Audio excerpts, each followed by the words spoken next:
Good morning. You know that during this season of Thanksgiving and Christmas that we have important partnerships with two institutions, with the Wilder Foundation and with Risen Christ School. And you will notice later on today the posters around the building. We'll put them up for our A Touch of Grace campaign, which will provide food for Thanksgiving weekend, perishable items, so we'll be collecting cash from you as well, and also a gift certificate for particular families for Christmas. So I would like to introduce to you today Helen Dahlman, who is the principal of Risen Christ School, and you know Mr. Seidel, he's going to speak about the Wilder Foundation. Thank you.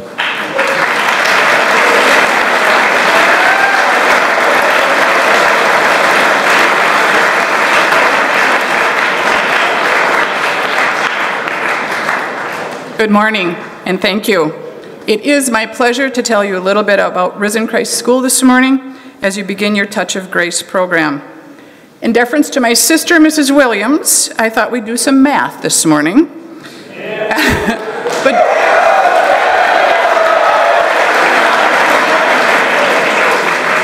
But don't worry, it's just simple addition and subtraction, none of that calculus or trigonometry stuff.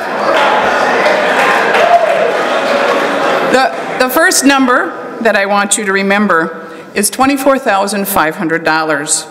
The average annual income for a family of 4 at Risen Christ School.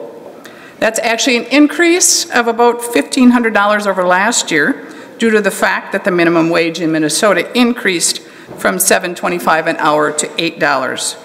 That wage comes to about 60 hours of work per week at $8 an hour. And those 60 hours are usually spread over 3 or 4 jobs and 1 or 2 adults in the household, because many minimum wage employees do not have full-time benefits and can't get full-time jobs. The second number I want you to remember is $14,800. That's the yearly average cost for renting a 2-bedroom apartment in Minneapolis. Most of our families are renters, as they do not have sufficient incomes or money for a down payment to qualify for a mortgage. Add $2,000 a year for utilities, a very conservative estimate as to what it takes to heat, light, and or cool an apartment for a year. Next, $2,400, the cost of a year's worth of bus fare, assuming 2 adults are traveling by bus twice a day to and from work. This does not take into account that many of our parents travel to more than 1 job in any given day.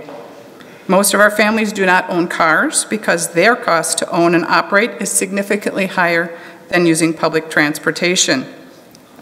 Now add $7,800 or $150 a week to your list of numbers, another conservative estimate as to what it takes to feed a family of 4 in a year. That's about $150 a week.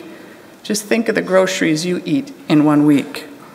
Now let's just put down $500, which translates into 1 new Target or Walmart quality outfit per year per person in the family.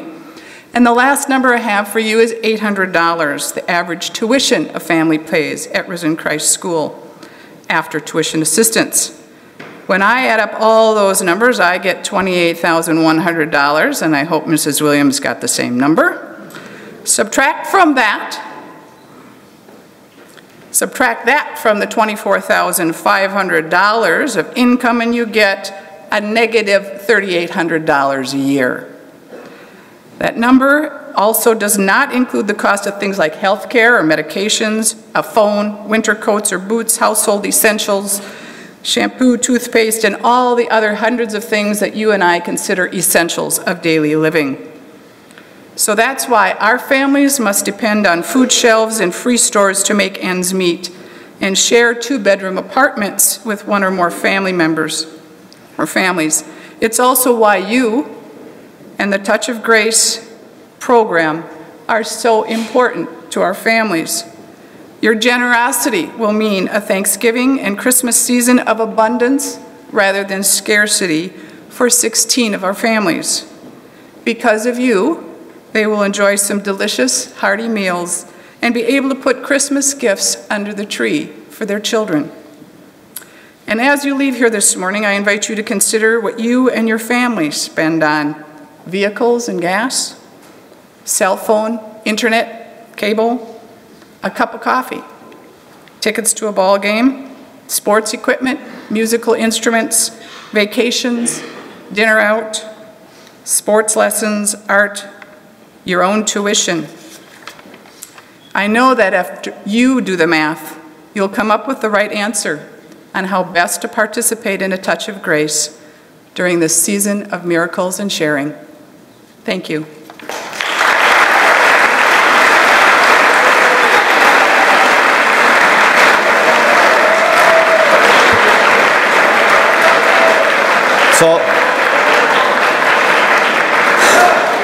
So I represent the Wilder Foundation.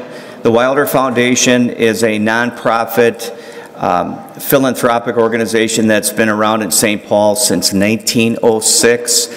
They do amazing work, especially in the Twin City metro area and more focused in the city of St. Paul, helping the poor, helping the elderly, doing some really solid research so that other nonprofits can find out how to serve at-risk populations more effectively. Wilder Foundation is very important to me. I spent 20 years there as a volunteer and a part-time employee, and my foster daughter Vanessa was a resident at their children's home, Bush Memorial Children's Home, and if she and I had not been united in this life as a foster family, then I never would have met and been parenting Isabella. So I really am very, very fond of Wilder, and we're going to help them for Thanksgiving. 5 things that kind of separate these families from maybe the families that you and I come from. And if you or I were to deal with one or two of these issues, we would be probably not having a really good day today. Now think about having to deal with all 5 of these. The first thing is these families are poor. They live under the federal guidelines for poverty. They are struggling to make ends meet. Every month is a challenge. Many of the families are struggling with mental illness. Some of it has been diagnosed and is being treated, but you could have mom and dad affected by mental illness as well as the children. In some of the families, there is drug abuse, and maybe even some people in the family are in a recovery program. And then there is the physical or sexual abuse that takes place in many at-risk families. And then finally, the one that we're going to address and try to alleviate, even if it's just for one day, Thanksgiving and a Thanksgiving meal, is isolation. You and I all have someone that we can turn to. You and I have a safety net. I know that if something really bad happened to me, that there would be many, many people and family members that I could turn to for help. Well, these are families that have asked Christ, can we get some help this time of year? And I'm sure Jesus up in heaven said, I know just the group of people that can help, those St. Thomas Academy boys. So I'm counting on you, the families are counting on you, and there are going to be, in all the high school theology classrooms, the bins. You're going to be given a list, a couple of specific items that you can bring in, but what we need is your energy and your commitment and your drive to try to meet the needs and maybe even go above and beyond. So the middle schoolers will continue to bring in food and then hats and mittens for the food shelf in Frogtown. But we're really hoping that 30 families are going to have a wonderful Thanksgiving thanks to you. So thanks.